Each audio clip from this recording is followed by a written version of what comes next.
శ్రీరామనవమి ఎందుకు జరుపుకుంటామో తెలుసా? ఒకప్పుడు ఈ లోకం అధర్మంతో నిండిపోయింది. రావణుడు అనే రాక్షసుడు తన శక్తితో లోకాన్ని బాధపెడుతున్నాడు. దేవతలు బ్రహ్మతో కలిసి మహావిష్ణువును ప్రార్థించారు, ధర్మాన్ని రక్షించాలి అని. అప్పుడు మహావిష్ణువు అవతరించాలని నిర్ణయించాడు. అయోధ్యలో రాజు దశరథుడు పుత్రకామేష్టి యజ్ఞం చేశాడు.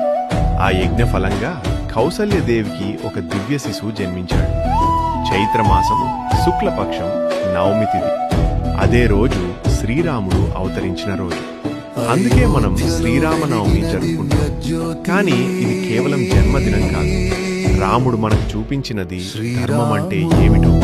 తండ్రి మాట కోసం రాజ్యాన్ని వదిలాడు, భార్య కోసం యుద్ధం చేశాడు, ప్రజల కోసం జీవించాడు. చివరికి అధర్మాన్ని సంహరించి ధర్మాన్ని స్థాపించాడు.